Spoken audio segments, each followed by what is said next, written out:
Thomas and Friends, Tale of the Brave. Illustrated by Tommy Stubbs. Created by Britt Allcroft. It was a busy and bustling day at the clay pits on the Island of Sodor. Thomas was there helping out while a bridge on his branch line was being repaired. He liked working at the pits, but those troublesome engines, Bill and Ben, kept playing tricks on him. There was no time for tricks that day, though. A friendly engine named Timothy warned everybody that rain might be coming, and if it starts to rain, these clay walls will get really unstable. We'd best be careful today. That afternoon, dark clouds filled the sky, and cold rain started to fall. As Thomas cautiously rolled down some slippery tracks, the clay wall next to him began to drip and ooze. To his surprise, he saw strange marks under the sliding mud. They looked like giant footprints. But what kind of animal has feet that big? Thomas wondered. Watch out! Ben and Bill shouted. Before Thomas could get a good look at the footprints, the troublesome engines pushed him safely out of the way of a giant, gooey landslide. The next morning, Sir Topham Hatt addressed the engines at the shunting yards. Bill and Ben are best known for playing tricks on other engines, but by rescuing Thomas from yesterday's landslide, they have proven that they are really useful engines. All the engines peeped happily, then rolled off to work. But Thomas couldn't stop thinking about the footprints. Thomas returned to the clay pits, but he couldn't see the footprints. The tracks were closed and covered with mud. Later, at Brendam Docks, Thomas told Percy about the footprints. I don't know what could have made them. They were bigger than any animal on Sodor. Do you mean they are from a monster? Percy wheezed.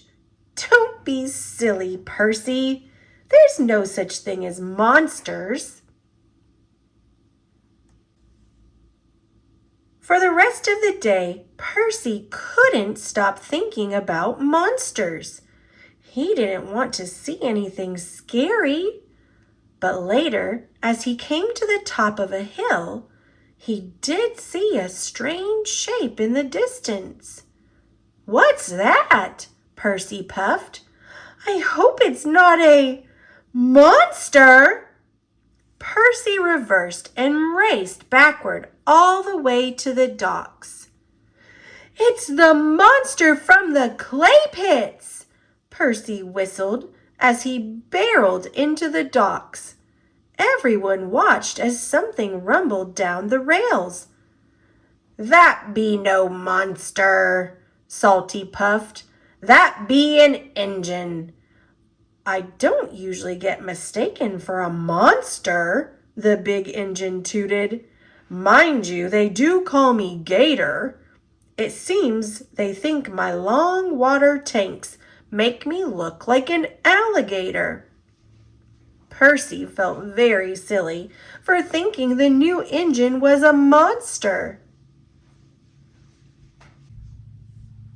Everywhere Percy went that night, he thought he saw strange creatures. Old trees and haystacks became monsters with clutching claws. Fluttering laundry on a clothesline looked like ghosts. Percy was so scared, he didn't even deliver the mail. He asked Thomas to pull the mail trucks. Thomas agreed to do it for one night. The next morning, Thomas heard that the bridge on his branch line was open again. He was happy to go back to his usual work. But James was unhappy. Sir Topham Hatt had asked him to pick up a load of scrap metal. "It's not fair," James puffed. "Thomas gets to pull coaches, and a fine engine like myself is sent to haul junk." As James rolled off in a grumpy mood, he saw Percy. "Hello, scaredy engine," he puffed. "See any monsters lately?" "You can tease me if you want," Percy peeped. "But Thomas saw giant footprints at the pits. There might be monsters on Sodor." "Puff and nonsense," James remarked as he rolled to the scrapyard. James was busy thinking about monsters when he turned the corner into the scrapyard and came face to face with jagged teeth and crooked claws. "No!" James peeped. "Help!" "Hello, mate," Reg, the scrap crane, puffed. "Looks like that scrap gave you a fright." James realized it was only a pile of old gears and broken metal in front of him. "I'm not afraid of some broken old machines," he puffed. Down at the docks, Percy was pleasantly surprised to find Gator waiting in a siding. "What are you doing here?" Percy asked. "I'm heading to a new job," Gator puffed. "Unfortunately, my ship has been delayed. I have to wait until a new one can be found." "At least you don't have to worry about sea monsters," Percy peeped. "For all I know, sea monsters would be worried about me," Gator puffed with a laugh. "Wow," Percy peeped. "I wish I were as brave as you." "Being brave is not the same as not feeling scared, Percy. Being brave is what you do even when you feel scared. You might be braver than you think." Inspired by Gator's words, Percy decided to be brave and pull the mail trucks all by himself that night. His boiler bubbled boldly as he chugged across the countryside. Nothing scared him, not the fluttering laundry, not the old gnarled trees. "Gator is right," he tooted. "I can be brave." Grumpy James was not nearly as happy. He needed to haul the flying kipper, which was full of fresh fish. As he rounded a bend in the woods, he saw a large, shadowy shape. He didn't realize it was only Gator. His whistle screaming, James raced away. He was so frightened that he missed a red signal and jumped off the rails into a pond. James was very embarrassed that Rocky had to hoist him out of the pond. When the other engines saw him at Knapford Junction, they had a good laugh. "You were meant to deliver the fish," Henry puffed, "not throw them back in the water." James didn't like these jokes one bit. He'd show everyone that Percy was the real scaredy engine, not him. That night, as Percy was delivering the mail, he saw something unusual on the tracks. Something big. This definitely wasn't a haystack or a funny-looking engine. It groaned and flashed its big teeth in the moonlight. Percy didn't want to be brave anymore. He dropped his mail trucks and raced back to the sheds as fast as his little wheels would carry him. "The monster!" Percy whistled as he rolled to the sheds. "I really saw it!" None of the other engines believed him. "You probably saw another haystack," James mocked. Percy looked desperately to Thomas. "Tell them! There really are monsters on Sodor! Tell them about the footprints you saw!" "I don't know what I saw," Thomas peeped, "but I don't think it was a monster." "There's no such thing as monsters," steamed Henry.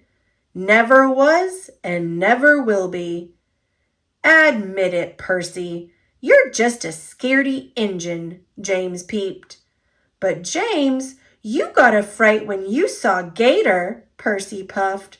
"No, I didn't," James steamed. "I just missed a signal in the dark." He looked at the other engines. "I wasn't scared like Percy." Early the next morning, Percy steamed away from the sheds to find his mail trucks. On the way, he saw Gator and asked him to come along. "You'll know what to do if we see any monsters." "Monsters?" Gator puffed with a laugh. "You are a funny little engine." "Well, it's good to have a new friend on the island," Percy peeped. "I'm glad you're not going away." "But I am. My ship is here. I leave tonight." Percy couldn't believe it. Later that morning, Thomas saw James with a truck full of scraps. It was at the turn where Percy had seen the monster.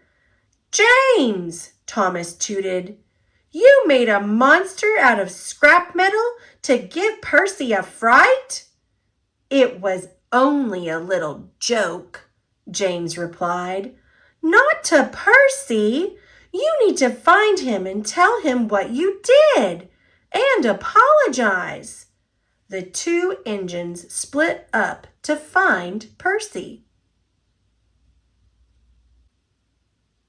Thomas found Percy at Knapford Station. He tried to tell him about James's prank, but Percy wouldn't listen. "I thought you were my friend," Percy peeped. "When you told me about the footprints, I believed you. And when I told you about the monster, you should have believed me. Maybe I should go far away like Gator." Percy puffed off in a huff. Percy raced down to the docks and told Cranky to hoist him onto Gator's ship. "Are you sure Sir Topham Hatt wants you on this ship?" the big crane asked. "Yes," Percy peeped. "I'm going to work far away like Gator."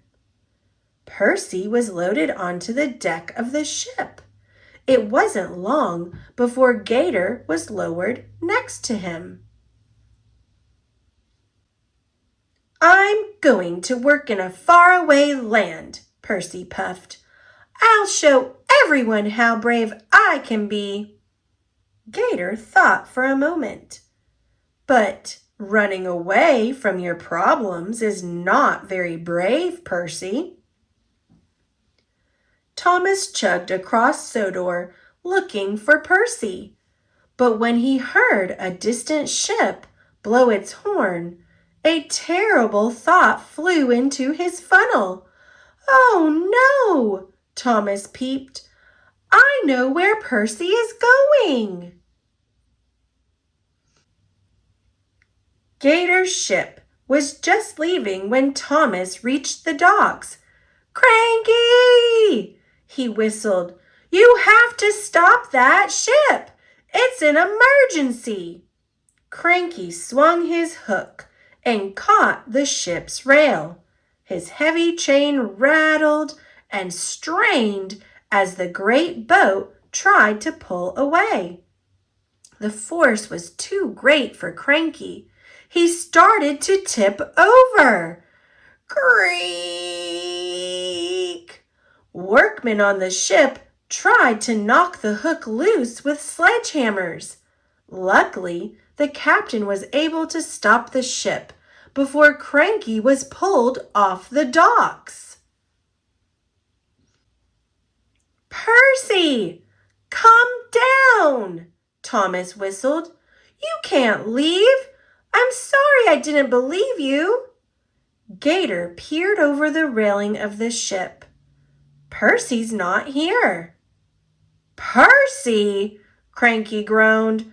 I unloaded him half an hour ago. Thomas could think of only one other place where Percy might go.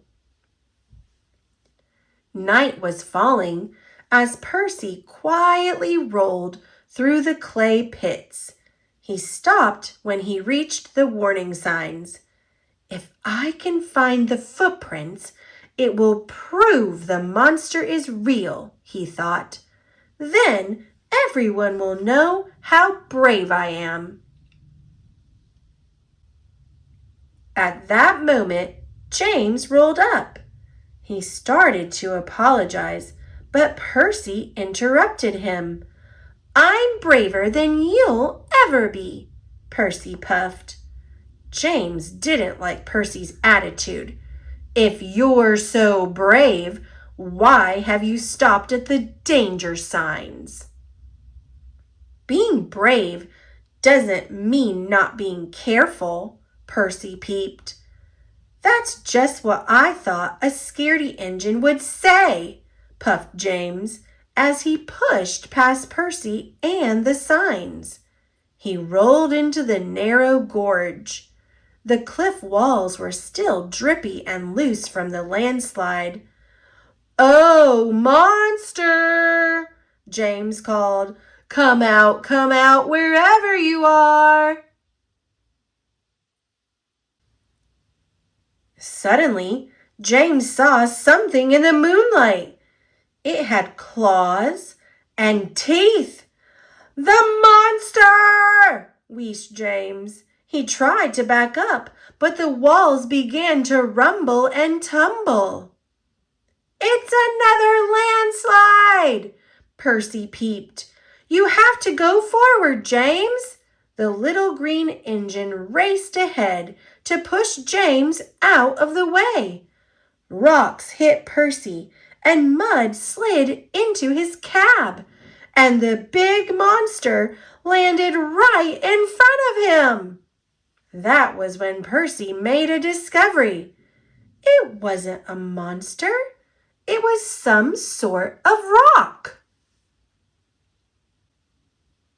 The next day, Percy went to the steamworks for a good cleaning. He had lots of mud in his funnel and gears. While he was there, James and Thomas visited and apologized. I hope we're still friends, Thomas peeped. Of course we are, Percy replied. We all are. All three engines wheeshed and whistled with joy. That afternoon, Thomas carried a group of scientists to the clay pits. They were amazed by what Percy had found in the mud. It's a dinosaur fossil, one scientist explained to Thomas. Fossils are what we call bones that have been in the ground for millions of years. So the monster was really a dinosaur from a long time ago, Thomas peeped in amazement. He couldn't wait to tell Percy. Soon the fossils were put on display in the Knapford town square. Excited families and curious engines came from all over the island of Sodor to see them. A perfect specimen of a megalosaurus, the Earl of Sodor exclaimed, "How marvelous!" Sir Topham Hatt addressed the crowd. "Today was made possible by a very special engine. Percy is not only a really useful fossil hunter, but also one of the bravest engines on Sodor." The people clapped and cheered, and the engines blew their whistles, but Percy was nowhere to be seen. Percy was at Brendam Docks, saying goodbye to Gator. Gator's ship was ready to depart again. As it steamed into the distance, Thomas and James pulled up alongside Percy. "I guess you have to be brave to say goodbye to someone too," Percy peeped. "Did Gator say that?" Thomas asked. "No, but he did say something else wise," Percy puffed, and his two friends rolled in closer to hear. "He said not to let James near any ponds or fish again." Even James thought that was a funny joke. The three friends giggled and whistled with joy. In the early 1940s, a loving father crafted a small blue wooden engine for his son, Christopher. The stories that this father, the Reverend W. Audrey, made up to accompany the wonderful toy were first published in 1945. Reverend Audrey continued to create new adventures and characters until 1972, when he retired from writing. Tommy Stubbs has been an illustrator for several decades. Lately, he has been illustrating the newest tales of Thomas and his engine friends, including Hero of the Rails, Misty Island Rescue, Day of the Diesels, and King of the Railway. Thanks for watching. Click subscribe so you don't miss Thomas and Friends' next adventure.